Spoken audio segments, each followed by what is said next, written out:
ఓం అరుణాచలేశ్వరాయ నమః. మనసు కొంచెం కలత చెందింది. అరుణాచలేశ్వరుడిని చూద్దామని రాత్రికి రాత్రి పిలుపు వస్తే వచ్చేసాను.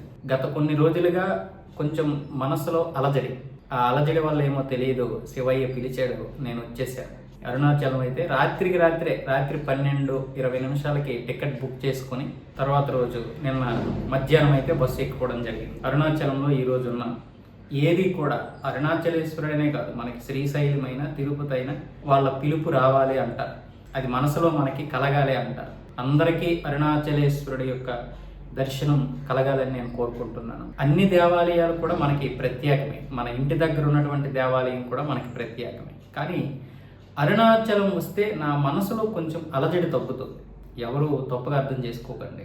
ఆ గిరి ప్రదక్షిణ చేసినా చేయకపోయినా నేను అరుణాచలంలో దిగితే ఆ యొక్క శిఖరాన్ని చూస్తే ఒక ఏదో సంతృప్తి ఉంటుంది.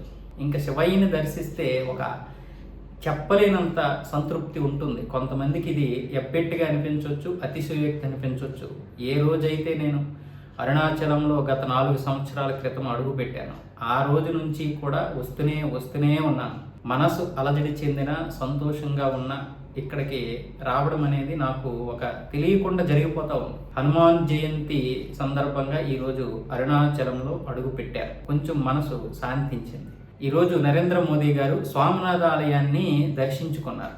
అక్కడ దర్శించుకుంటూ భారత్ని లొంగ తీసుకోవడం ఎవరి వల్ల కాదన్నారు. ఎందుకంటే 1998లో అటల్ బిహారీ వాజ్పేయి గారి ఆధ్వర్యంలో పోఖ్రాన్ అణు ప్రయోగాలు జరిగాయి.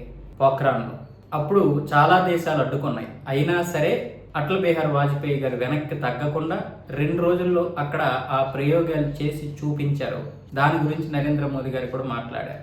నెహ్రూ చాలాసార్లు స్వామినాథ్ ఆలయం పునర్నిర్మాణాన్ని వ్యతిరేకించినా సరే పటేల్ గారు అలాగే రాష్ట్రపతి డాక్టర్ రాజేంద్ర ప్రసాద్ గారు వీళ్ళిద్దరూ పునర్నిర్మించారు స్వామినాథ్ ఆలయం.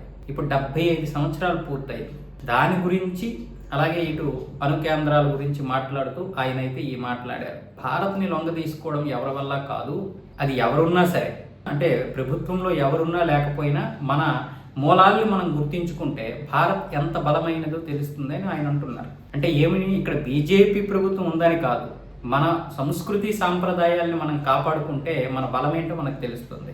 దేశం ముందుకు వెళ్ళాలంటే అభివృద్ధి ఎంత ముఖ్యమో మన మూలాల్ని కాపాడుకోవడం కూడా అంతే ముఖ్యం అని నరేంద్ర మోదీ గారు మాట్లాడినటువంటి మాటల్లో మనం లోతుగా అర్థం చేసుకోవాలి. కొంతమంది ఏవేవో మాట్లాడతారు, ఎప్పుడు మతాలైనా దేవాలయాలైనా, స్వామినాథ ఆలయం కావచ్చు, ఈరోజు అయోధ్య రామ మందిరం కావచ్చు. ఈరోజు ఎందుకు మరి కాంగ్రెస్ వాళ్ళు ప్రతిదాన్ని వ్యతిరేకించారు? ఇప్పటికీ అయోధ్య రామ మందిరాన్ని ఒక్క కాంగ్రెస్ ఎమ్మెల్యే కానీ ఎంపీ కానీ సందర్శించారా? అంటే ఎంత వ్యతిరేకమో ఆలోచించాలి మనం. ఈరోజు నేను అరుణాచలేశ్వరుడి సన్నిధిలో ఉంటూ మాట్లాడుతున్నాను. అంటే ప్రతి దానికి కూడా ఒక అర్థం ఉంటుంది, ప్రతి దానికి కూడా లోతైనటువంటి విశ్లేషణ ఉంటుంది.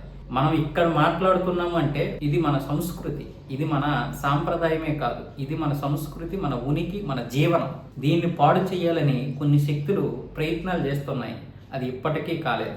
ఈరోజు అయోధ్య రామ మందిరం నిర్మించడం వల్ల రేపు మనకి భవిష్యత్ తరాలకి 1000 ఏళ్ల వరకు కూడా ఎటువంటి డోకా ఉండదు. ఇది మనల్ని నడిపిస్తుంది. అభివృద్ధి అంటే ఎత్తైన మేడలు మాత్రమే కాదు, జీవితంలో సంతృప్తి ఉండాలి. ఆ సంతృప్తి లేనటువంటి అభివృద్ధి ఎంత చేసినా ఎంత సాధించినా వృధానే.